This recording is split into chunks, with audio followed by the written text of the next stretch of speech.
Ecology.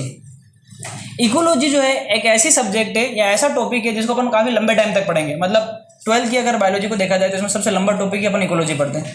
पुरानी NCERT के according इसमें चैप्टर नंबर 13, 14, 15 और 16 आते हैं, और नए एनसीईआरटी में एक दो चैप्टर रिड्यूस हो गए, एक चैप्टर रिड्यूस हो गया तो कुछ कम हो गया, लेकिन पढ़ना तो पड़ेगा क्योंकि अपन इकोलॉजी को अलग तरीके से पढ़ने वाले हैं।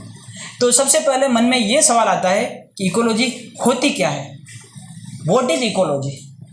तो इकोलॉजी को समझते हैं। पहली चीज, कोई भी ऑर्गेनिज्म है। ऑर्गेनिज्म का मतलब जीव, कोई भी जीव है। ये जीव अपने एनवायरनमेंट के अंदर, अपने पर्यावरण के अंदर रहता है। सारा ध्यान इधर, एनवायरनमेंट या पर्यावरण के अंदर रह रहा है। एनवायरनमेंट मतलब पर्यावरण, सुना ही होगा शब्द। एनवायरनमेंट के अंदर ये जीव जो कुछ भी रह करके करता है, इसका एनवायरनमेंट के साथ क्या रिलेशन है, क्या इसके साथ इंटरेक्शन करता है, उन सब की स्टडी क्या कहलाती है, इकोलॉजी कहलाती है। तो जीव का अपने पर्यावरण के साथ और पर्यावरण का जीव के साथ होने वाला इंटरेक्शन,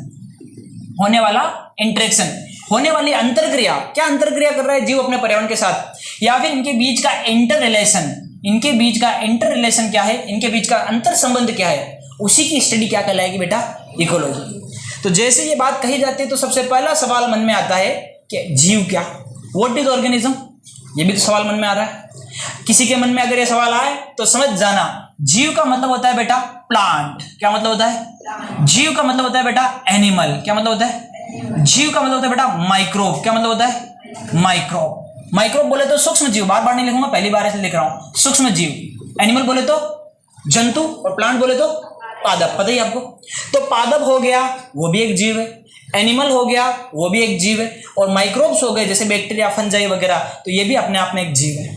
तो जो भी प्लांट, एनिमल और जो माइक्रोब्स है, इन ऑर्गेनिज्म का, इन जीवों का अपने पर्यावरण के साथ क्या संबंध है, या अपने पर्यावरण के साथ क्या अंतरक्रिया करते हैं, उस अंतरक्रिया की स्टडी क्या कहलाती है, इकोलॉजी। बात समझ में आ गई।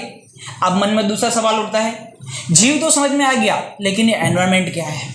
जब आपसे सवाल किया जाए कि व्हाट इज एनवायरनमेंट, पर्यावरण क्या है, तो आप कह देते हैं कि हमारे चारों तरफ का जो भी आवरण है इसको पर्यावरण कहते हैं। छोटी क्लास में ही पढ़ता है, बिल्कुल सही, हमारे चारों तरफ का आवरण पर्यावरण है। लेकिन अगर हम बारीकी से देखें तो इसमें दो चीजें मेजर हैं, दो चीजें मुख्य हैं। एक तो है इसका सजीव घटक और एक होता है इसका निर्जीव घटक, जिसको अपन बायोलॉजी में कहेंगे बायोटिक एंड एबायोटिक। तो एनवायरनमेंट में एक तो होता है बायोटिक फैक्टर, बायोटिक कंपोनेंट, और दूसरा होता है एबायोटिक फैक्टर। बात समझ में आ गई होगी। तो पर्यावरण दो चीजों से बना है, जैविक और अजैविक। इसको आप कहते हैं जैविक घटक, जैविक, और इसको आप कहते हैं अजैविक घटक। तो अजैविक और जैविक घटकों से ही आपके चारों तरफ का पर्यावरण बना है। लेकिन मन में फिर सवाल आया, ये बायोटिक कंपोनेंट या कौन है ये बायोटिक। तो ये बायोटिक का जब सवाल मन में आए तो जवाब क्लियर होना चाहिए। ये कोई प्लांट हो सकता है, ये कोई माइक्रोब हो सकता है, ये कोई एनिमल हो सकता है। बात समझ में आ गई होगी। तो अब आप कह दे व्हाट इज इकोलॉजी। किसी भी ऑर्गेनिज्म का अपने एनवायरनमेंट के साथ होने वाला इंटरेक्शन की स्टडी इकोलॉजी, या फिर किसी प्लांट का, किसी एनिमल का, किसी माइक्रोब का अपने एनवायरनमेंट के साथ होने वाले इंटरेक्शन का, होने वाली अंतरक्रिया का अध्ययन क्या है, इकोलॉजी। या फिर किसी प्लांट का, माइक्रोब का, एनिमल का, किसी प्लांट, माइक्रोब या एनिमल से होने वाले इंटरेक्शन का अध्ययन क्या है, इकोलॉजी। या किसी प्लांट, माइक्रोब, एनिमल का एबायोटिक फैक्टर के साथ होने वाली जो है स्टडी, वो क्या है, इकोलॉजी। अब मन में सवाल आता है ये एबायोटिक क्या है। तो एबायोटिक का जब सवाल मन में आए तो क्लियर होना चाहिए, क्या हम जिस यहाँ पर रह रहे हैं वहाँ पर लाइट है कि नहीं है। लाइट बोले तो प्रकाश, तो वो वहाँ का एबायोटिक फैक्टर है, अजैविक घटक है। वहाँ पर कुछ ना कुछ टेम्परेचर है कि नहीं है। अगर टेम्परेचर है तो हम कह देंगे वहाँ का तापमान वहाँ का एबायोटिक फैक्टर है। वहाँ पर पानी है कि नहीं है, वहाँ का H2O वहाँ का एबायोटिक फैक्टर है। वहाँ पर हवा है कि नहीं है, वहाँ की एयर वहाँ का एबायोटिक फैक्टर है। वहाँ पर सोइल है कि नहीं है, वहाँ की मिट्टी वहाँ का एबायोटिक फैक्टर है। अब और चीज़ें क्लियर हो गई। किसी प्लांट, एनिमल, माइक्रोब का किसी अन्य प्लांट, माइक्रोब, एनिमल या लाइट या फिर टेम्परेचर या फिर H2O या फिर एयर या फिर सोइल या किसी भी एबायोटिक फैक्टर से होने वाले इंटरेक्शन की स्टडी क्या है, इज दैट क्लियर। तो इकोलॉजी क्या है? सरल शब्दों में किसी जीव का अपने पर्यावरण के साथ होने वाली अंतरक्रियाओं का अध्ययन क्या है? इकोलॉजी। तो ये जो इंटरेक्शन हो रही है, इनके बीच में जो इंटर रिलेशनशिप है, इसी की स्टडी जो की जाती है, इसी स्टडी को क्या कहते हैं बेटा? इकोलॉजी। आई थिंक आप समझ गए होंगे इकोलॉजी का मतलब। लेकिन बच्चे के एक नहीं सर, हम और गहराई से जानना चाहते हैं। अगर और गहराई से इकोलॉजी को जानना है तो इस इकोलॉजी टर्म को ही ब्रेक किया जाए, इकोलॉजी शब्द को ही तोड़ा जाए। जब इकोलॉजी शब्द को तोड़ा जाता है तो ये दो शब्दों से बना है। एक शब्द होता है ओइकस और दूसरा शब्द होता है लोगोस। तो इकोलॉजी कितने शब्दों से बना है? दो, ओइकस और लोगोस। ओइकस शब्द का मतलब होता है होम। क्या मतलब होता है? होम। होम समझते हैं बेटा? क्या? यानी फिर इसको कहते हैं हैबिटेट। हैबिटेट का मतलब होता है बेटा आवास। क्या मतलब होता है? आवास। और लोगोस का मतलब आप सभी को पता है, स्टडी। स्टडी। तो आप किसी के होम की, किसी के हैबिटेट की स्टडी करें, वही चीज क्या है? इकोलॉजी। तो आप किसी ऑर्गेनिज्म के, किसी भी ऑर्गेनिज्म के होम की, उसके घर की, इसके आवास की स्टडी कर दीजिए, यही हो जाएगा इकोलॉजी। सर ये आवास क्या है, हैबिटेट क्या है? एग्जांपल के लिए बात करते हैं अपन। आप सभी जानते हैं कि रैबिट जो होता है वो घास के मैदानों में, ग्रासलैंड में रहता है। तो वो रैबिट का आवास हो गया। आपने रैबिट की स्टडी करी, उसके आसपास की स्टडी कर ली, क्या कर रहा है, नहीं कर रहा है।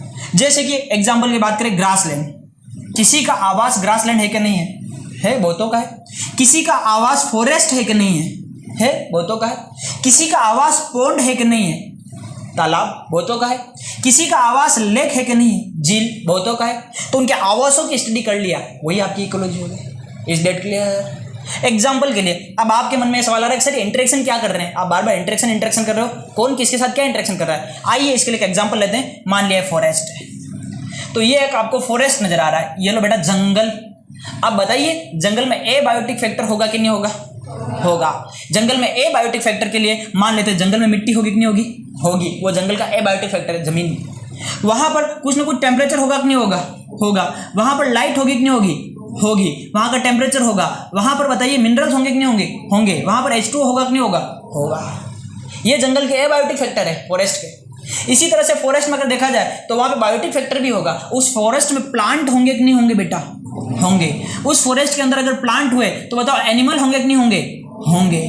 उस फॉरेस्ट के अंदर एनिमल भी है तो बताओ माइक्रोब होंगे कि नहीं होंगे? होंगे। तो उस फॉरेस्ट में प्लांट भी है, एनिमल भी है और माइक्रोब भी है। अब देखिए, क्या लाइट आती है फॉरेस्ट में? तो लाइट के आने से प्लांट फोटोसिंथेसिस करता है, इंटरेक्शन तो चल रहा है। समझ रहे हो बात को? प्रकाश के आने से पादप क्या करता है? प्रकाश संश्लेषण करता है। तो ये लाइट आई और प्लांट ने क्या कर दिया? फोटोसिंथेसिस। बोले तो एक ऑर्गेनिज्म का एक एबायोटिक फैक्टर लाइट के साथ इंटरेक्शन हुआ कि नहीं हुआ? इसी तरह से मान लीजिए इसने फोटोसिंथेसिस करके ग्लूकोज बनाया, अपना मास बढ़ाया और उस प्लांट को एक एनिमल आके खा गया। तो एक प्लांट का एनिमल के साथ, एक प्लांट का एक एनिमल के साथ इंटरेक्शन हुआ कि नहीं हुआ? हुआ ना। इसी इंटरेक्शन की स्टडी करने जा रहे हैं। या फिर मान लो एक दिन के बाद प्लांट और माइक्रोब दोनों, प्लांट और एनिमल दोनों ही मर गए, दोनों मर गए। इनको डिकम्पोज करने का काम कौन करता है? माइक्रोब। सूक्ष्म जीव उनको अपघटित करते हैं। तो ये सारे के सारे सूक्ष्म जीव, तो प्लांट और एनिमल का माइक्रोब के साथ स्टडी हो गया कि नहीं हो गया? इनके साथ इंटरेक्शन हो गया। तो और मान लीजिए माइक्रोब ने इसको डिकम्पोज किया तो जितने भी मिनरल उस प्लांट और एनिमल में थे वो सारे मिनरल मिट्टी में पहुंचा दिए कि नहीं पहुंचा दिए? और पादप ने जमीन से पानी लिया कि नहीं लिया? वो मिनरल्स लिए कि नहीं लिए पादप ने? तो ये सारा जो चल रहा है ना, इसी को हम डिटेल से पढ़ने वाले हैं। आज बोल रहे हैं कि प्लांट ने एनिमल को खाया है, एनिमल मरने के बाद माइक्रोब इसको खा रहा है। तो आज अपन इनको सिंपल शब्दों में समझ रहे हैं। आगे जाकर इन्हीं शब्दों को कहीं प्रोडक्टिविटी नाम से पढ़ाएंगे, कहीं इसको मिनरल साइकिल के नाम से पढ़ाएंगे। तो यही सारा डिटेल से चलने वाला है। कुछ समझ में आ रहा है बाबू? कुछ चीज़ें सीधे याद रखने लायक। इकोलॉजी, इकोलॉजी टर्म किसने दी, यानी इकोलॉजी शब्द किसने दिया? जब ऐसा बात आए तो याद रखिएगा सीधा क्यों, कौन है? अर्नेस्ट हैकल। हैकल। तो अर्नेस्ट हैकल ने इकोलॉजी शब्द दिया। फिर बात आती है फादर ऑफ इकोलॉजी। इकोलॉजी के जनक कौन है? तो आप जब नेट करेंगे, गूगल करेंगे, तब आपको समझ में आएगा। यहाँ पे अलेक्जेंडर वॉन हम्बोल्ट लिखा हुआ है, लेकिन हम तो अपने मॉड्यूल के अनुसार चलेंगे। मॉड्यूल में रीटर लिखा हुआ है तो हम भी क्या लेते हैं? रीटर भाई साहब। अब इंपॉर्टेंट आ रहा है, father of Indian ecology. Father या इंडियन फादर लिख देता हूं मैं शॉर्ट में, डीएल तो क्या? Father of Indian ecology, Indian father. भारतीय इकोलॉजी के जनक कौन है? तो बेटा प्रोफेसर रामदेव मिश्रा, यानी कि R D Mishra. Professor R D Mishra, professor साहब आर डी मिश्रा। ये बनारस हिंदू यूनिवर्सिटी जो BHU है वहां पर प्रोफेसर थे। आज हम इंडिया के अंदर इकोलॉजी जैसे सब्जेक्ट पढ़ रहे हैं, ये इन्हीं की देन है। तो इन्हीं की मेहनतों की वजह से आज आपके सिलेबस में इकोलॉजी जैसे सब्जेक्ट इंडिया लेवल पे पढ़ाए जा रहे हैं। और इकोलॉजी बहुत बढ़िया सब्जेक्ट है। जो इकोलॉजी को ढंग से पढ़ना सीख जाता है, इकोलॉजी को समझ जाता है, वो कभी भी जब रेड लाइट होती है उस समय अपने गाड़ी का इंजन ऑन नहीं रखता है, क्योंकि उसको इकोलॉजी समझ में आ गई। जिसको इकोलॉजी समझ में आ जाती है वो कभी घर के नल का जो पानी होता है ना, टंकी को, उसको पानी को वेस्ट नहीं होने देता है। जिसको इकोलॉजी समझ में आ जाती है ना, वो कभी बरसात के पानी को वेस्ट नहीं होने देता है। हर एक चीज़ का इतना बारीकी, जिसको इकोलॉजी समझ में आ जाती है ना, वो किसी चींटी को, किसी कुत्ते को पत्थर नहीं मारता, किसी चींटी को, ऐसे जानवर को मारता नहीं है, क्योंकि इकोलॉजी को आप समझ जाएंगे। तो इन सब जीवों को होना हमारे लिए बहुत ज़रूरी है। हम छोटे छोटे हरकतें करते हैं, लेकिन इकोलॉजी के ऊपर एक बड़ा इफेक्ट पड़ता है, हमारे इकोसिस्टम पे बड़ा इफेक्ट पड़ता है। तो इकोलॉजी को समझना है अपन को, और आने वाले 1-2 महीने में अपन यही इकोलॉजी डिटेल से पढ़ने वाले हैं। कुछ समझ में आ रहा है बाबू? समझे? इकोलॉजी बहुत गहरी टर्म है, जो आपको अच्छा लगे लिख लीजिए।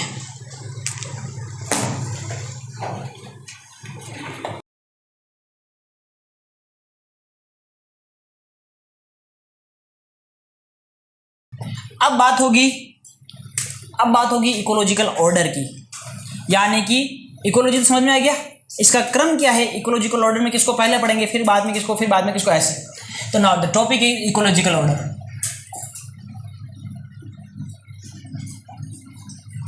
इकोलॉजी की शुरुआत जो होती है, मतलब सबसे पहले जो स्टडी की जाती है, वो अपन करते हैं ऑर्गेनिज्म की।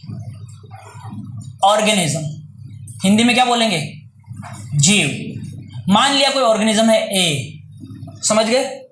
समझते रहिए, सारा ध्यान इधर, बाद में समझ में नहीं आएगी इकोलॉजी। वो मॉड्यूल से समझ में आती थी, कब से आ जाती है, 1 महीने से मॉड्यूल लेके बैठे हो। ऑर्गेनिज्म है ए, यहीं से अपनी इकोलॉजी की स्टडी की शुरुआत होती है। ए कोई अमीबा हो सकता है यूनिसेलुलर, ए कोई हाथी हो सकता है मल्टीसेलुलर, ए कोई चूहा हो सकता है साइज में छोटा, ए कोई शेर हो सकता है साइज में बड़ा। तो ये यूनिसेलुलर भी हो सकता है, मल्टी सेलुलर भी हो सकता है। स्टडी की शुरुआत एक जीव से ही करेंगे अपन, उसको ऑर्गेनिज्म कहेंगे। तो ये smallest unit of ecological study है। तो smallest unit of ecological order, जीव क्या है बेटा? Smallest unit of ecological order. Ecological order की सबसे छोटी इकाई कौन होता है? जीव होता है, या फिर बोल दीजिए बेसिक यूनिट है ये, basic unit of ecological study. Ecological study की या इकोलॉजिकल ऑर्डर की सबसे बेसिक यूनिट क्या है? ऑर्गेनिज्म है या जीव है। या फिर बोल दीजिए कि ये fundamental unit of ecological order, ecological order की फंडामेंटल बेसिक यूनिट है। या फिर बोल दीजिए क्या ये मल्टी सेलुलर होता है कि यूनिसेलुलर? मल्टी सेलुलर भी हो सकता है, बहुकोशिकी भी हो सकता है, या फिर ये यूनिसेलुलर भी हो सकता है, एक कोशिकी भी हो सकता है। ये साइज में बड़ा होगा, छोटा भी हो सकता है, और ये साइज में लार्ज यानी कि बड़ा भी हो सकता है। तो ये एक जीव के बारे में बताया। आप ध्यान से समझिएगा, एक पर्टिकुलर इलाके के अंदर हमारी स्टडी चल रही है, ये रहा वो एरिया फिक्स कर लिया है। अब इस एरिया के अंदर ये वाला ऑर्गेनिज्म यहाँ बैठा हुआ है, इस एरिया में रह रहा है। यहाँ पर इसके जैसे और भी बहुत सारे रह रहे हैं जिनकी सेम स्पीशीज है। कैसी स्पीशीज है बेटा? सेम। तो सेम स्पीशीज के बहुत सारे जब एक ही एरिया के अंदर रह रहे हो तो उनके समूह को हम पॉपुलेशन कहेंगे। क्या कहेंगे रे? पॉपुलेशन। तो ये पॉपुलेशन हो गई, जिसको हिंदी में क्या कहा जाता है? हिंदी में इसको समष्टि कहा जाता है। क्या कहा जाता है? समष्टि। तो ये समष्टि हो गई। आई डोंट नो समष्टि कैसे लिखते हैं, हिंदी में देख लो कैसे लिख रखा है। हिंदी के मॉड्यूल में समष्टि लिखा हुआ है, ऐसे ही है। फटाफट बोलो ना, टाइम वेस्ट हो रहा है। स से षटकोण है ना, इसको समष्टि कहेंगे। ओके, तो जब एक ही प्रकार के जीव एक ही पर्टिकुलर एरिया में एक साथ रह रहे हैं तो उनके समूह को आप क्या कहेंगे बेटा? पॉपुलेशन कहेंगे। लेकिन मन में सवाल आया, आपसे पहले पूछ लेता हूँ, क्या इन सभी का स्पीशीज सेम है कि अलग अलग? ये एक ही स्पीशीज के हैं। अगर सारे एक ही स्पीशीज के हैं तो फिर आपने एक जीव के बहुत सारे एक ही स्पीशीज के थे, इनके मिला जुला के इनके समूह को स्पीशीज क्यों नहीं कहा, पॉपुलेशन क्यों कहा? ये सवाल मन में आना चाहिए। क्योंकि जब एक जैसे बहुत सारे हैं और एक ही स्पीशीज, इसको स्पीशीज कह दीजिए ना, एक ही स्पीशीज है ये, एक ही पॉपुलेशन करने की कहाँ जरूरत आ गई? जब ऐसा सवाल मन में आए तो इसका सिंपल सा आंसर है, जब भी आप स्पीशीज करते हैं तो आप एरिया को डिफाइन नहीं करते हैं, लेकिन इकोलॉजी की जो स्टडी होती है एक पर्टिकुलर एरिया में होती है। समझने के लिए मैंने कहा होमोसेपियंस। अब जैसे होमोसेपियंस का आपके दिमाग में क्या आया? ह्यूमन। लेकिन कहाँ का ह्यूमन? क्या आपके दिमाग में चाइना का आया, इंडिया का आया, नेपाल का आया, भूटान का आया, अमेरिका का आया, यूएस का आया, ऑस्ट्रेलिया कहाँ का आया? नहीं पता। होमो सेपियंस सब का है वो तो। लेकिन मैंने कहा इंडियन पॉपुलेशन, इंडिया की पॉपुलेशन की बात हो रही है, पर्टिकुलर एरिया डिफाइंड हो गया है। तो जब पर्टिकुलर एरिया में आपकी स्टडी चले तो उसको आप क्या कहेंगे? पॉपुलेशन। मैं मानता हूँ कि पॉपुलेशन में सारे एक ही स्पीसीज के होते हैं, लेकिन पर्टिकुलर एरिया को तो डिफाइन करना जरूरी है, तो उसको पॉपुलेशन कहेंगे कि स्पीसीज कहेंगे? पॉपुलेशन कहेंगे, हालांकि सब सेम स्पीसीज के हैं। समझ रहे हैं बात को? इसके बाद बात करें तो ये पर्टिकुलर एरिया के अंदर ये रहा वो एरिया, इस एरिया के अंदर ए रह रहा है, तो हमने कहा ये ए की क्या है बेटा? पॉपुलेशन है। लेकिन इस ए के साथ कोई दूसरी स्पीसीज के बी भी इसी एरिया में रह रहे हैं, इसके साथ सी भी रह रहा है और इसके साथ डी भी रह रहा है। बोले तो बहुत सारी स्पीसीज एक साथ एक एरिया में रह रही है। जब किसी पर्टिकुलर एरिया में बहुत सारी स्पीसीज देखने को मिल जाए तब उसको पॉपुलेशन नहीं कहेंगे, क्योंकि पॉपुलेशन तो एक ही स्पीसीज होती है और यहाँ पर तो डिफरेंट स्पीसीज आ गई, और डिफरेंट स्पीसीज का ग्रुप जो किसी पर्टिकुलर एरिया में रहता है उसको कम्युनिटी कहते हैं। क्या कहते हैं बेटा? कम्युनिटी। तो दिस इज कम्युनिटी। अब ये जो कम्युनिटी की बातें हो रही है, ये कम्युनिटी सारे के सारे एक ही प्लांट, एक ही तरह के हो सकते हैं। ये कम्युनिटी जो हो रही है सारे एक ही तरह के हो सकते हैं, जैसे कि सारे के सारे प्लांट ही है, थोड़े से घास हो गए, थोड़ा थोर हो गया, थोड़े दूसरे पेड़ पौधे हो गए, सारे एक ही तरह की प्लांट हो गई, लेकिन स्पीसीज अलग अलग हो गई। अगर ये डिफरेंट प्लांट स्पीसीज है, यहाँ पे लिख लेता हूँ मैं, कहाँ लिखूँ मैं, ये जो है कम्युनिटी की बात करते हैं, जगह ही नहीं आ रही है, कैसे मैनेज करें, यहाँ लिख रहा हूँ, समझ जाना, डिफरेंट शॉर्ट में समझ जाओगे, डिफरेंट प्लांट स्पीसीज, एसपी का मतलब स्पीसीज। अगर डिफरेंट प्लांट स्पीसीज है तो हम कहेंगे प्लांट कम्युनिटी है। क्या है बेटा? Plant community. COM लिख दो, समझ जाओगे।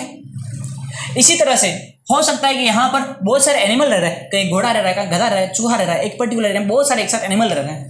अगर बहुत सारे एनिमल है तो बोलेंगे डिफरेंट एनिमल की स्पीसीज है। अगर डिफरेंट एनिमल स्पीसीज है इसको क्या बोलेंगे? Animal community. शाबाश, क्या बोलेंगे? Animal community. लेकिन ये भी तो हो सकता है डिफरेंट माइक्रोब्स रह रहे हैं, कहीं बैक्टीरिया, कहीं प्रोटोजोआ, कहीं फंजाई, बहुत सारे माइक्रोब्स एक साथ रह रहे हैं, इन डिफरेंट माइक्रोब्स है। क्या बेटा? डिफरेंट माइक्रोब्स स्पीसीज है, डिफरेंट माइक्रोब स्पीसीज है, तो क्या बोलेंगे? Microbial community. क्या बोलेंगे? Microbial community. तो ये जो कम्युनिटी है प्लांट की हो सकती है तो प्लांट कम्युनिटी, माइक्रोब्स की हो सकती है माइक्रोबियल कम्युनिटी, एनिमल्स की हो सकती है एनिमल कम्युनिटी। लेकिन सारे एक साथ रह रहे हैं तो खुशी से बोल दो, अगर सब एक साथ हैं तो मिला जुला के बोल दिया बायोटिक कम्युनिटी। क्या बोल दिया? बायोटिक। तो इसको मिला जुला के यहाँ लिख रहा हूं मैं, बायोटिक कम्युनिटी। अब आपके एग्जाम में क्वेश्चन आ गया कम्युनिटी, आप कौन सी सोचेंगे? प्लांट की, एनिमल की, माइक्रोब की? बायोटिक की सोचना है। जब भी सोचो अच्छा सोचो, अगर उसको बताना है तो स्पेशल लिख के दे प्लांट कम्युनिटी, स्पेशल लिख के दे एनिमल कम्युनिटी। नहीं लिखा है तो हम हमेशा अच्छा सोचेंगे, पर्टिकुलर एरिया में प्लांट भी रह रहा है, माइक्रोब भी रह रहा है, एनिमल भी रह रहा है ना। लेकिन ये क्वेश्चन आ गया कि कम्युनिटी बनाने के लिए प्लांट, माइक्रो, एनिमल का एक साथ रहना जरूरी है। सही कि गलत?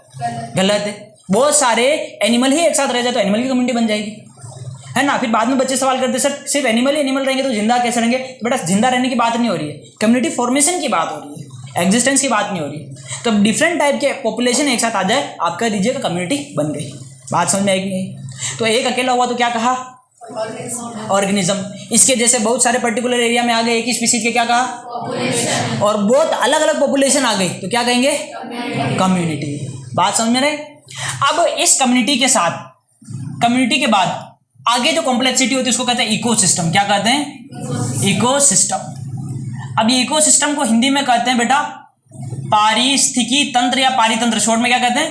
पारितंत्र, और पूरा नाम होता है पारिस्थितिकी तंत्र। इकोसिस्टम में क्या होता है? इकोसिस्टम में दो चीजें होती है, एक तो होता है बायोटिक। क्या होता है? बायोटिक। और एक होता है एबायोटिक। क्या होता है? एबायोटिक। तो बायोटिक और एबायोटिक, और इन दोनों के बीच में क्या होती है? इंटरेक्शन। जब बायोटिक और एबायोटिक के बीच में इंटरेक्शन हो रही है तब आप उसको क्या कहेंगे? इकोसिस्टम कहेंगे। अभी आपके मन में ये तो नहीं आ रहा ना कि बायोटिक और एबायोटिक क्या है, समझ में गए ना? तो बायोटिक और एबायोटिक आ जाए तब, और एक दूसरे के साथ इंटरेक्शन कर ले, तब आप इसको क्या कहते हैं? इकोसिस्टम। और सिर्फ बायोटिक है कम्युनिटी, अरे सिर्फ बायोटिक कम्युनिटी।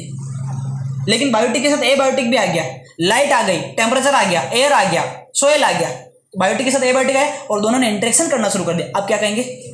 इकोसिस्टम। समझ में आ रही बात? एग्जाम्पल के लिए बायोटिक कुछ भी हो सकता है। मान लीजिए हमको एक रैंडम एग्जाम्पल लेके इकोसिस्टम को समझते हैं। ये रहा कोई तालाब है, पोंड है, तो हमने कोई पर्टिकुलर पोंड लिया, तालाब लिया, बताइए सोच समझ के इस तालाब के अंदर एबायोटिक फैक्टर्स होंगे कि नहीं होंगे? एबायोटिक होंगे। और एबायोटिक के रूप में क्या इस पोंड के अंदर वाटर होगा? H2O, पानी होगा। एयर होगी? होगी ना। यहाँ पे सोइल होगी? होगी। टेम्परेचर होगा यहाँ का? होगा। तो ये सारे के सारे क्या है? एबायोटिक फैक्टर है। बात समझ रहे हैं? इसी तरह से यहाँ के बायोटिक फैक्टर की अगर बात की जाए, पोंड बोला है, तालाब बोला है, बायोटिक फैक्टर की बात की जाए, क्या यहाँ पर कोई प्लांट होगा? सोच समझ के बताना। होगा, प्लांट होगा। यहाँ पे कोई एनिमल होगा? हाँ होगा। यहाँ पे कोई माइक्रोब्स होंगे? हाँ होंगे। तो बायोटिक कम्युनिटी के रूप में प्लांट, एनिमल, माइक्रोब्स आ गए। अब प्लांट, एनिमल, माइक्रोब्स है, सोइल है, लाइट है, टेम्परेचर है, तो इनमें इंटरेक्शन होगी कि नहीं होगी? जरूर होगी। और जिस वक्त ऐसा हो जाए, बायोटिक भी हो, एबायोटिक भी हो, दोनों में इंटरेक्शन भी हो, आप कह दीजिए ये एक इकोसिस्टम है, तो हम इसको पोंड इकोसिस्टम कहेंगे। क्या कहेंगे? तो इकोसिस्टम बहुत से टाइप के हो सकते हैं। इकोसिस्टम के एग्जांपल के लिए कोई पोंड इकोसिस्टम हो सकता है ना, इकोसिस्टम। इसी तरह से कोई फॉरेस्ट इकोसिस्टम हो सकता है, फॉरेस्ट इकोसिस्टम। इसी तरह से कोई ग्रासलैंड इकोसिस्टम हो सकता है, ग्रासलैंड इकोसिस्टम। तो अलग अलग तरह के इकोसिस्टम हो सकते हैं। कोई लेक इकोसिस्टम हो सकता है, झील पारितंत्र। समझ गए क्या? अब आपसे पूछना चाहता हूँ, इकोलॉजी और इकोसिस्टम दो शब्द हैं, समझ में आया कि नहीं? क्या है? What is ecology? Study of ecosystem. हाँ बिल्कुल सही जवाब, स्टडी ऑफ इकोसिस्टम इकोलॉजी है। कितना बढ़िया बोला, स्टडी ऑफ इकोसिस्टम इकोलॉजी। आप इकोसिस्टम को पढ़िए, वही तो इकोलॉजी है। और इकोसिस्टम क्या है? बायोटिक, एबायोटिक एक साथ रह करके इंटरेक्शन कर रहे हैं, तो इसको इकोसिस्टम कहा है। और इसकी स्टडी को क्या कह दिया? इकोलॉजी। बात समझ में आ रही है? अब देखिए बेटा, ये एक पोंड इकोसिस्टम हुआ कि नहीं हुआ?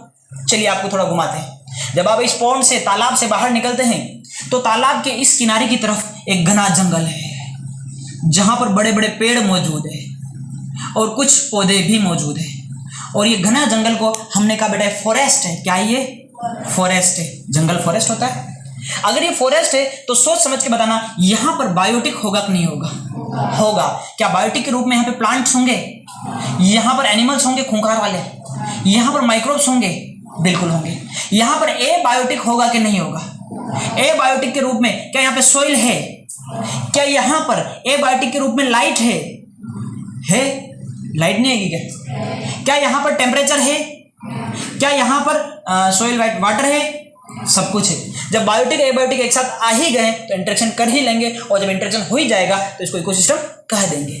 तो ये इकोसिस्टम हो गया बेटा फॉरेस्ट इकोसिस्टम। क्या हो गया? Forest ecosystem. बात समझ में आ गई होगी। और ये इकोसिस्टम हो गया पोंड इकोसिस्टम। बात समझ में आ गई होगी। थोड़ा और चलते हैं तालाब से दूर। जब इस तालाब से बाहर निकलते हैं तो इधर की तरफ घास के घने मैदान हैं, यहाँ पर बहुत ज़्यादा घास है। जब आप इस घास को देखते हैं तो आपको समझ में आता है यहाँ पर घास ज़्यादा है, यहाँ पर भी घास होगी पर घास कम होगी। जब यहाँ पर घास ज़्यादा है तो आपने समझ लिया कि ये ग्रास लैंड है। क्या ये? Grass land. हिंदी में कहते हैं ग्रास स्थल, घास स्थल। तो ये ग्रास लैंड है। यहाँ पर बायोटिक होगा कि नहीं होगा? बायोटिक के रूप में क्या यहाँ पर प्लांट होंगे? क्या यहाँ पे माइक्रोब होगा? क्या यहाँ पे एनिमल होगा? तुम्हारी आवाज में जोश नजर नहीं आ रहा है। प्लांट, माइक्रोब और एनिमल यहाँ पर मौजूद है। यहाँ पर ए बायोटिक की अगर बात की जाए तो ए बायोटिक के रूप में क्या यहाँ पर लाइट होगा? अरे ग्रास लैंड में लाइट आएगी कि नहीं आएगी? क्या टेम्परेचर होगा? यहाँ का कुछ ना कुछ तापमान होगा कि नहीं होगा? होगा। क्या यहाँ पे वाटर होगा? होगा। क्या यहाँ पे सोइल होगी? होगी। तो यहाँ पे बायोटिक भी आ गए, ए बायोटिक भी आ गए। कह दो ये तो इकोसिस्टम बन गया है, क्योंकि इंटरेक्शन तो कर ही लेंगे। तो ये ग्रासलैंड इकोसिस्टम है। बात समझ में आ गई होगी इकोसिस्टम। अब आप देखिए, प्लांट मैंने आपको यहाँ पर भी बताया है। क्या फॉरेस्ट में आपको प्लांट दिखाई दे रहे हैं? पौधे, पादप। प्लांट मैंने आपको यहाँ पर भी बताया है। क्या आपको पोंड के अंदर, तालाब के अंदर प्लांट्स दिखाई दे रहे हैं? और प्लांट मैंने आपको यहाँ पर भी बताया है। क्या आपको ग्रासलैंड के अंदर प्लांट दिखाई दे रहे हैं? इसका मतलब प्लांट तो सभी जगह है, यानी बायोटिक तो सभी जगह है। लेकिन सोच समझ के बताना कि तीनों जगह प्लांट एक जैसे हैं? तीनों जगह के प्लांट अलग है। फॉरेस्ट में बड़े बड़े पेड़ है, तालाब में कुछ फाइटोप्लैंक्टन्स होंगे, छोटे मोटे ट्रापा वगैरह कुछ होगा। बायोटिक अगर आप यहाँ पे जाते हैं, यहाँ पे घास ज़्यादा होगी। तो तीनों जगह के प्लांट्स अलग अलग है। बोले तो तीनों जगहों के बायोटिक फैक्टर्स अलग अलग है। और जब प्लांट्स अलग अलग हो ही गए तो एनिमल्स भी वहाँ के अलग अलग होंगे। अगर बड़ा पेड़ है तो ट्री होगा, तो वहाँ पे घोंसला बनाने के लिए चिड़िया आएगी। अगर बड़ा पेड़ है तो घोंसला बनाने के लिए चिड़िया आएगी। अगर फाइटोप्लैंक्टन है तो खाने के लिए ज़ूप्लैंक्टन आएगा। तो तालाब के अंदर कीड़े होते हैं, छोटे छोटे ज़ूप्लैंक्टन्स। डिस्टर्ब नहीं करे, जल्दी रिदम नहीं तोड़े। अरे यार, अरे कैमरा मत हिला देना। अगर तालाब है तो वहां पर जूप्लैंक्टन, फाइटोप्लैंक्टन को खाने के लिए जूप्लैंक्टन आएगा। और अगर ग्रास लैंड है तो यहाँ पर आप समझ सकते हैं कि यहाँ पे ग्रास होगी। अब बच्चा सवाल करता है सर ग्रास तो यहाँ पे भी होगी क्या, जंगल में घास नहीं होती क्या? अरे बेटा तू खुद सोच, यहाँ की घास और यहाँ की घास सेम होगी क्या? बड़े बड़े पेड़ के नीचे छोटी छोटी घास लगी है और यहाँ पर सिर्फ और सिर्फ घास लगी है, तो बताइए कौन सी ग्रास जो होती है वो हाई टेम्परेचर को टॉलरेट कर पाएगी? ये वाली। तो ये जो ग्रास है वो हाई टेम्परेचर को टॉलरेट करने वाली है और ये लो टेम्परेचर पे ग्रोथ करने वाली है। तो बोले कि स्पीसीज ही अलग अलग है, जब ग्रास हुई तो भी अलग अलग हुई कि नहीं हुई? तो वहां के जो प्लांट्स होते हैं वो ये डिसाइड करते हैं कौन सा एनिमल यहाँ पर आएगा। अगर ग्रास है उसको खाने के लिए रेबिट आएगा, अगर बड़ा पेड़ है हो सकता है इस एरिया में जिराफ रहता हो, बड़ा पेड़ है इसके ऊपर घोंसला बनाने के लिए चिड़िया आएगी, अगर फाइटोप्लैंक्टन है तो जूप्लैंक्टन आएगा। तो एक बात क्लियर हो गई है कि किसी भी इलाके में कौन सा एनिमल रहता है वो वहाँ के प्लांट डिसाइड करते हैं। और प्लांट और एनिमल दोनों ही आ गए तो इनका डिकम्पोजिशन करने के लिए माइक्रोब्स आते हैं। तो किसी इलाके में कौन से माइक्रोब्स होंगे ये प्लांट और एनिमल डिसाइड करते हैं। जैसे प्लांट्स होंगे, जैसे एनिमल्स होंगे, उनके मरने के बाद उनके डिकम्पोजिशन के लिए वैसे ही माइक्रोब्स आएंगे। पानी में सड़े गले का डिकम्पोजिशन करने के लिए अलग माइक्रोब्स होते हैं और जमीन पर सड़े गले का डिकम्पोजिशन करने के लिए अलग माइक्रोब्स होते हैं। कुछ बात समझ में आ रही है? तो एक इकोसिस्टम ये है, एक इकोसिस्टम ये है, एक इकोसिस्टम ये, और आपने खुद ने डिसाइड किया है कि तीनों इकोसिस्टम का बायोटिक फैक्टर भी अलग अलग है, ए बायोटिक फैक्टर भी अलग अलग है, इसलिए तीन अलग इकोसिस्टम है, मतलब तीनों एक इकोसिस्टम नहीं हो सकते। तो फॉरेस्ट एक अलग इकोसिस्टम है अपने आप में, पॉन्ड अपने आप में एक अलग इकोसिस्टम है और ग्रास अपने आप में एक अलग इकोसिस्टम है। लेकिन हम भी जानते हैं नेचर कभी बंटवारा नहीं करती है। क्या प्रकृति में एक फॉरेस्ट के खत्म होने के बाद और एक तालाब के शुरू होने से पहले एक दीवार आ जाएगी कि यहाँ से फॉरेस्ट है यहाँ से तालाब है? ऐसा कभी नहीं होता। नेचर में कभी बाउंड्री नहीं होती है। तो जब बाउंड्री ही नहीं है तो ऐसा नहीं कि अचानक फॉरेस्ट खत्म होते ही तालाब शुरू हो जाएगा। ऐसा होगा धीरे धीरे धीरे धीरे फॉरेस्ट खत्म हो रहा है और धीरे धीरे धीरे तालाब शुरू हो रहा है। तो ऐसा इलाका जरूर आएगा जिसमें प्लांट जो होंगे वो फॉरेस्ट वाले भी शो होंगे और पॉन्ड वाले भी शो होंगे।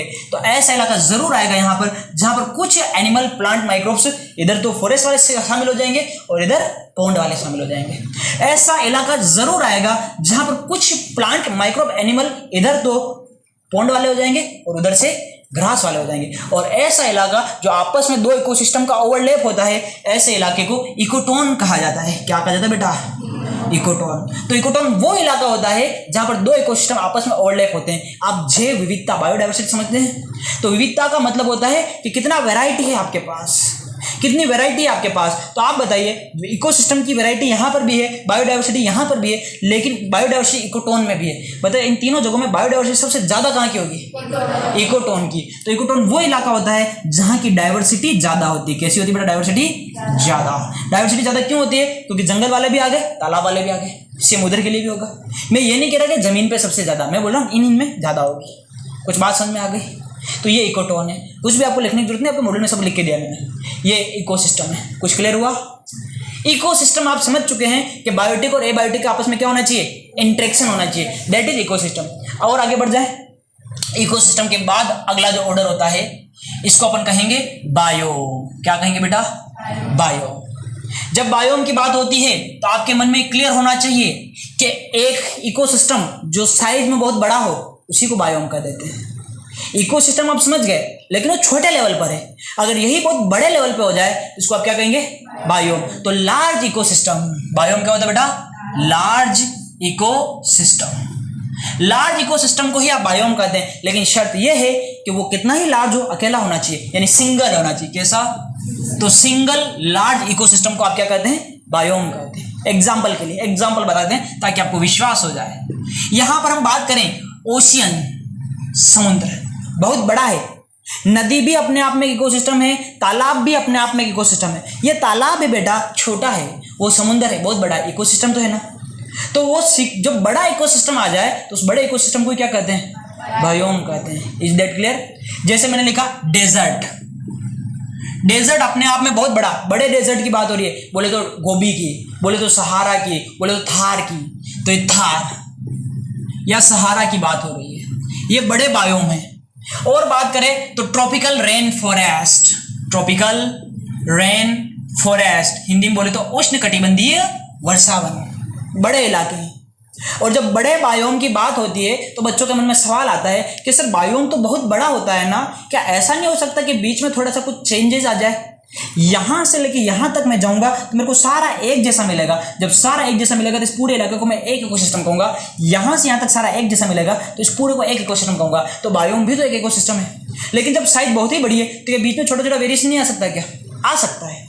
अगर माइनर वेरिएशन आ जाए उसको कंसीडर नहीं करते। जैसे एग्जांपल के लिए ट्रॉपिकल रेन फॉरेस्ट जो इंडिया में जा रहा है, ये ट्रॉपिकल रेन फॉरेस्ट की बात हो रही है। इंडिया के अंदर ट्रॉपिकल रेन फॉरेस्ट के जो हिस्सा जा रहा है उसके अंदर इसके इन सीमाओं पर आपको प्लांट्स देखने को मिलते हैं, होपिया और Dipterocarpus. Hopea, Dipterocarpus. Hopea, Dipterocarpus दो अलग अलग है। दोनों को मैंने कैपिटल लेटर से लिखा है। तो होपिया, डिप्टेरोकार्पस प्लांट्स आपको यहाँ पे ट्रीज होते हैं देखने को मिलते हैं, और यहाँ पर भी आपको होपिया और डिप्टेरोकार्पस देखने को मिल रहे हैं। डिप्टेरोकार्पस देखने को मिलते हैं। तो जहां से लेकर के जहां तक देखने को मिलेगा वो पूरा एक बायोम हो गया। तो मेरे को जहां से होपिया डिप्टेरोकार्पस दिखना शुरू हुआ और जहां तक लास्ट तक खत्म होगा वो पूरा मैं एक ही बायोम कंसीडर करूंगा। और जब वो पूरा एक ही बायोम है, हो सकता है यार इस इलाके में कहीं नदी गुजर रही है। ये क्या आ गई बेटा? रिवर। तो जब उस इलाके में से कोई नदी गुजर रही है तो पर्टिकुलर नदी वाले इलाके में क्या होपिया डिप्टेरोकार्पस होंगे? क्या नहीं होंगे। वहां पे कुछ वेरिएशन आ जाएगा, माइनर वेरिएशन आ गया। इस माइनर वेरिएशन को कंसीडर करके इनको अलग अलग नहीं कंसीडर करेंगे। ये पूरा एक ही इकोसिस्टम है, एक ही बायोम है। तो बायोम के अंदर छोटे मोटे फ्लक्चुएशन हो सकते हैं, माइनर वेरिएशन हो सकते हैं, इससे कोई फर्क नहीं पड़ता है। क्लियर है? ये हो गया बायोम। और आगे बढ़ जाएं तो बायोम के बाद अगला जो ऑर्डर में शामिल करते हैं उसको कहते हैं बेटा बायोस्फीयर। क्या कहते हैं? बायोस्फीयर। अब बायोस्फीयर क्या होता है तो इसको समझना। बायोस्फीयर होता है ऐसा इकोसिस्टम जिसके अंदर बहुत सारे बायोम आ जाए और बहुत सारे इकोसिस्टम आ जाए, यानी बहुत बड़ा लेवल पे बात हो रही है। जैसे कि आपने एक पर्टिकुलर एरिया देखा, इसके अंदर बहुत सारे बायोम आ गए। ये एक बायोम हो गया, ये एक बायोम हो गया, और ये एक इकोसिस्टम हो गया, ये एक इकोसिस्टम हो गया। तो जिसके अंदर बहुत सारे इकोसिस्टम आ जाए और उसके साथ ही बहुत सारे बायोम हो जाए तो उसको क्या कहते हैं अपन? बायोस्फीयर कहते हैं। कहने के लिए कह दिया एग्जाम्पल अर्थ। बेटा अर्थ, पृथ्वी। तो पृथ्वी अपने आप में एक बायोस्फीयर है, एक जैव मंडल है जिसके अंदर कितने ही बायोम आ गए। सहारा आ गया, ओशन आ गया, थार आ गया, सारे बायोम आ गए। और जितने इकोसिस्टम थे वो सारे आ गए। तो सारे इकोसिस्टम, सारे बायोम ले लिए, अब क्या कह देंगे? इसको बायोस्फीयर कह देंगे। और अर्थ कह दिया, यानी या ऐसा कह दूं global, complete global ecosystem. Global ecosystem कह दूं तो पूरी ग्लोब के सारे इकोसिस्टम आ गए। समझे नहीं समझे? तो ग्लोबल इकोसिस्टम का बात होगी तो मतलब सारे अर्थ के सारे इकोसिस्टम आ गए, इसको बायोस्फीयर कहते हैं। बायोस्फीयर में जो होती है क्या क्या आता है बेटा? बायोस्फीयर में आता है लिथोस्फीयर। क्या आता है? लिथोस्फीयर क्या होता है? स्थल मंडल। इसमें आता है हाइड्रोस्फीयर। क्या आता है? हाइड्रोस्फीयर, जल मंडल। और उसमें आता है बेटा एटमॉस्फेयर, बोले तो वायुमंडल। तो atmosphere, lithosphere, hydrosphere, lithosphere, hydrosphere, atmosphere, जल मंडल, वायुमंडल, स्थल मंडल, ये तीनों मिला के क्या कर रहा है? जैव मंडल। हो गया ना? तो इस तरह से अपन पढ़ेंगे। ये तो मैंने बताया कि ऐसे पढ़ा जाता है इकोलॉजी को। इकोलॉजी के ऑर्डर बताएं कि ये पढ़ना होता है, फिर ये पढ़ना होता है, फिर ये। इकोलॉजी कल से स्टार्ट हो गया, अभी तो इंट्रोडक्शन चल रहा है। लेकिन आप सोच समझ के बताओ, ऑर्गेनिज्म से जब हम मूव करते हैं और ऑर्गेनिज्म से अपन किसकी तरफ चल रहे हैं? पॉपुलेशन की तरफ, पॉपुलेशन से कम्युनिटी की तरफ, कम्युनिटी से इकोसिस्टम की तरफ, इकोसिस्टम से बायोम की तरफ, बायोम से बायोस्फीयर की तरफ। तो जैसे जैसे आगे बढ़ रहे हैं, साइज बढ़ रहा है कि घट रहा है? शाबाश। तो आप समझ गए कि जब मैं इधर से इधर जाता हूं तब साइज बढ़ता है। अब बताइए जटिलताएं बढ़ रही है कि घट रही है? बढ़ रही है, यानी कॉम्प्लेक्सिटी बढ़ जाती है। तो कॉम्प्लेक्सिटी बढ़ रही है, तो कॉम्प्लेक्सिटी भी बढ़ रही है और साइज भी बढ़ रही है। इसका मतलब ये इससे ज़्यादा जटिल होगा, ये इससे ज़्यादा जटिल होगा। लेकिन यहाँ पर एक थोड़ा सा पंगा है, और वो पंगा क्या है बेटा? बायोम और इकोसिस्टम के बीच मैंने ऐसे एरो लगाया और इस एरो के यहाँ पे लिख दिया लैंडस्केप। अब ये लैंडस्केप क्या है इसकी चर्चा होगी थोड़ी देर बाद, जब आप ये पूरा नोट करेंगे। वैसे से बताओ तुमको समझ में आया कि नहीं आया? ये तो फील हुआ ना मैं चैप्टर में क्या पढ़ाने वाला हूँ। तो हम शुरुआत करेंगे ऑर्गेनिज्म से, जो कि कल स्टार्ट हो गया, परसों स्टार्ट होगा, और उसके बाद ये खत्म होने के बाद पॉपुलेशन, कम्युनिटी, फिर इनके इंटरेक्शंस, ये सारे चलेंगे। Is that clear? तो बहुत बढ़िया चैप्टर है ये, अगर आप क्लासें मिस ना करें तो। और मिस करो तो तुम्हारी इच्छा है, क्योंकि तुम भले सोचिए बेटा ऑनलाइन आएगी, पर तुमको भी पता है, मुझे भी पता है कितनी को ऑनलाइन आती है। क्लासें रिकॉर्ड जरूर होती है पर वो रह जाती है रिकॉर्ड होकर, इन फ्यूचर कभी काम आएगी। एक बार तुम बता दो, सबसे उधर देखना नहीं है, सबसे पहले ऑर्गेनिज्म, ऑर्गेनिज्म से आगे पॉपुलेशन से आगे, कम्युनिटी से आगे, इकोसिस्टम से आगे, बायोम से आगे। क्लियर? इतना इजी है, मतलब सबसे इजी टॉपिक ही इकोलॉजी होता है अगर समझ में आ जाए तो, और नहीं समझ में आए तो सबसे हार्ड टॉपिक इकोलॉजी माना जाता है। क्योंकि इसके क्वेश्चन सही होते हुए भी गलत हो जाते हैं, आपको ये नहीं पता इसमें लिखना है क्या है। आई थिंक 5 मिनट में मैं आगे का पढ़ा भी नहीं पाऊंगा, तो आप यही नोट करें। फिर क्या पढ़ेंगे? फिजिक्स।